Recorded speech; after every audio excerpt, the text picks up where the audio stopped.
Miami Beach, Florida. Sun, sand, and calm blue seas. But when a tourist points his camera towards the sky, he captures a scene of horror. A plane is falling to the sea. We have a code 4. Repeat, code 4. A plane down in the water. As soon as I saw this, I realized, I'm like, oh no, this is the Chalk's airplane crashing. The downed plane is Chalk's Ocean Airways Flight 101, bound for the Bahamas. Could it have been a collision with an object? Could it have been a fire? Could it have actually been a criminal act? Let's notify the FBI. The incredibly rare video may hold the answers. Can you enhance that for me? An airline renowned for safety has made a fatal error. But it will take investigators hundreds of hours to finally uncover it. Bingo.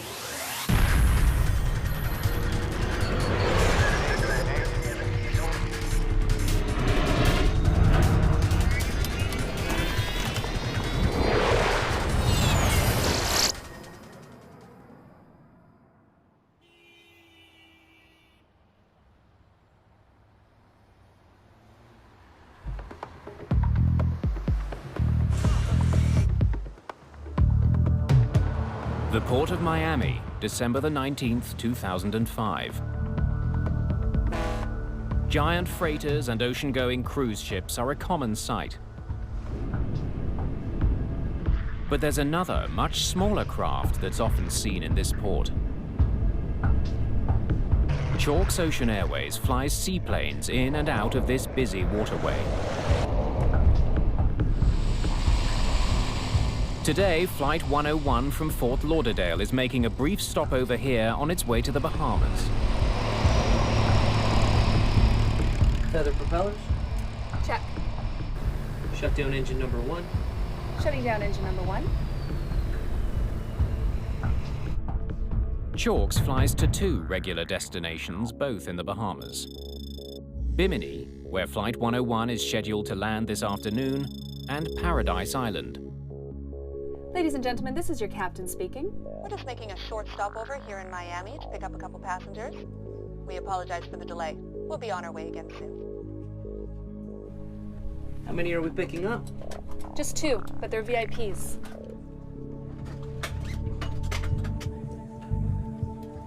For a small community like Bimini, Chalk's seaplanes are a lifeline. And it's just so much easier in the seaplane to get to the North Island where most of the population is than going to the airport down there. So that was the main thing. It was a convenience factor. Welcome aboard. I see your boarding passes. Certainly. Sergio Dangillacourt is a Bacardi rum executive. He's the great-great-grandson of the company's founder. The family is well known in the local Cuban community for their anti-Castro politics. He and his wife are flying to the Bahamas to buy a yacht. Passengers settled in? We're all set. Good afternoon, folks. We'd like to welcome you aboard Chalk's Ocean Airways Flight 101 to Bimini. Our travel time to Bimini will be 25 minutes. Hope you enjoy the flight. Let's have the startup checklist, please. Roger. Michelle Marks is in command of today's flight. She was promoted to captain earlier this year. Fuel conditioners. First Officer Paul DeSanctis joined the airline 8 months ago. Starter on. Starter on. This is his first flight with Captain Marks. All clear to taxi? All clear.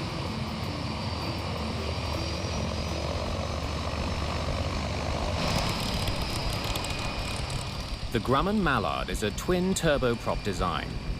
It has a V-shaped hull and underwing pontoons.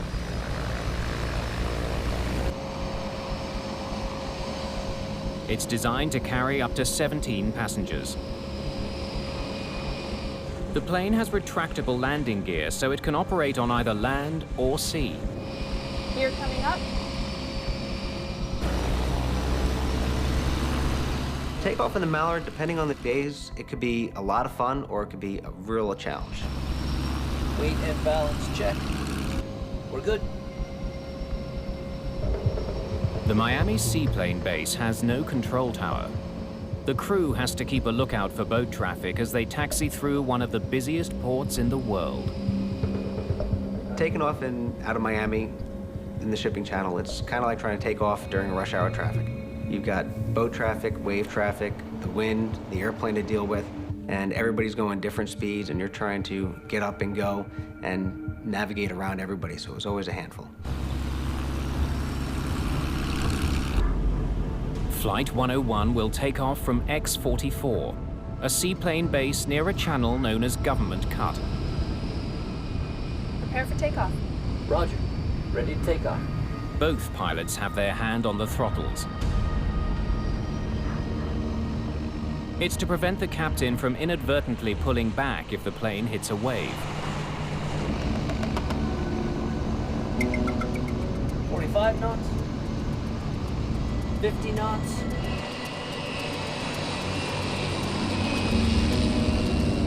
This is the moment most passengers are paying for, the takeoff. Half speedboat, half plane. It's a unique thrill. 75 knots. 80 knots.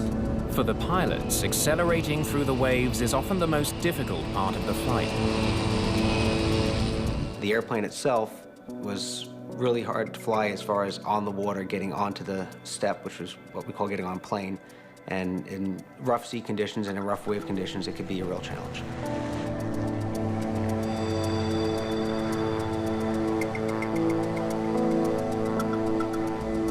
But this takeoff goes smoothly. Flight 101 is no longer a boat, it's now a plane en route to Bimini. It's 2:38 in the afternoon.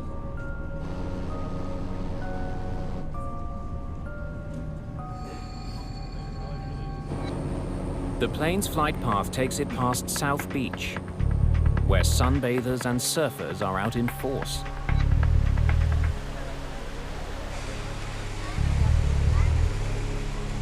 Just less than a minute into the flight, the Grumman Mallard is climbing through 500 feet, well below the clouds. Then,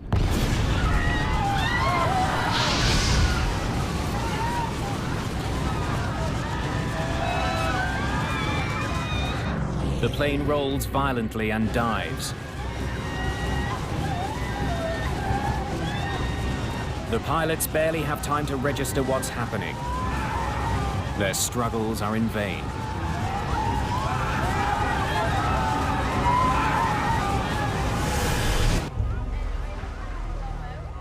By chance, a tourist from New York catches Flight 101's final moments on his camera. 60 seconds after takeoff, the plane slams into the ocean.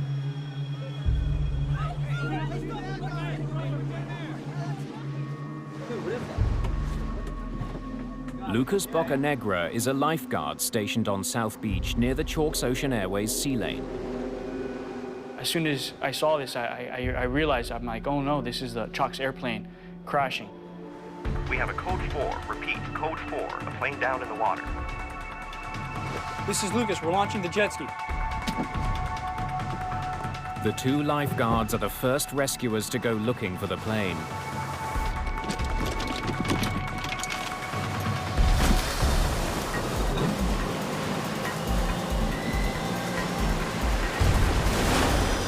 We drove as fast as we could to the scene of the accident. There was a lot of things coming through my head. I was nervous, scared. I was kind of full of adrenaline. We wanted to go in and try to rescue as many people as we could, but at the same time, we've never trained for a situation like this. As soon as we turned Government Cut, those jetty rocks, we noticed that it was very calm, very quiet. It wasn't like the ocean side where it was very rough. There was no waves. It was very, kind of very eerie.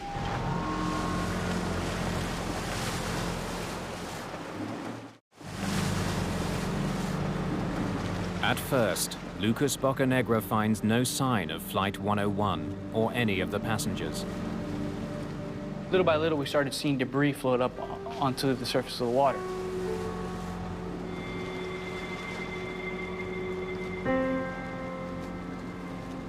We saw some chairs, some luggage here and there, and suddenly we noticed it was a body in the water. As soon as we put the body on our jet ski, we realized that from his injuries that there was nothing we could do. From there, it was just try to recover as many bodies, you know, bring them back for their families.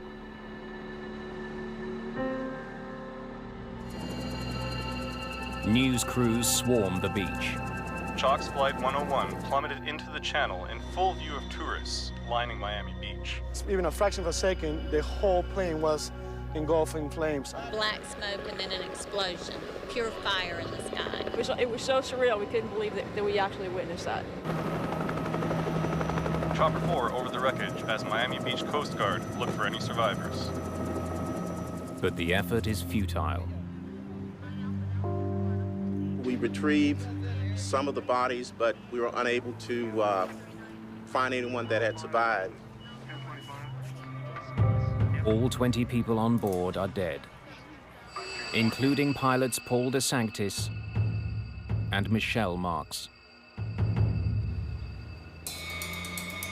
The residents of Bimini are devastated by the horrific news. I was very sad for the crew and the friends that I had lost on the airplane. You never expect an accident to actually happen. And to see that on television like I did, it was very, very sad. In Washington, senior NTSB investigator Bill English is put on the case.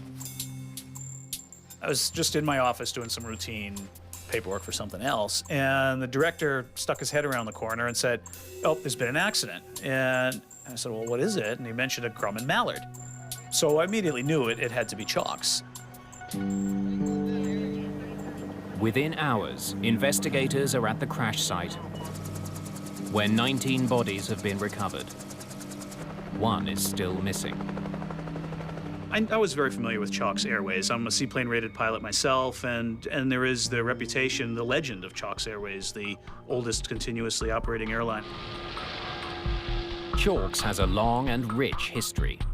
The airline was founded in 1917. During the Prohibition era, passenger lists included notorious rum runners and later Hollywood movie stars. Chalk's planes even patrolled for German U-boats during World War II. The novelty of flying at Chalk's, it was just all that history, all the people that have gone, and it was really a great place to work for that. The Grumman Mallard flying boat that crashed was built in 1947. Chalk's Ocean Airways is the only airline that uses mallards to transport passengers. They're not really a mainstream type of airplane, and so there's always that nostalgia about them.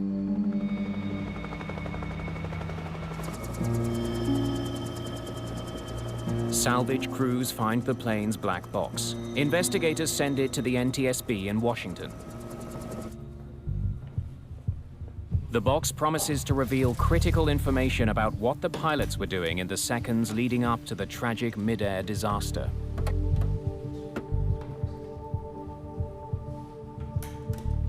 In any investigation, the flight data recorder and the cockpit voice recorder are a great desire. More data, the better. We can always learn something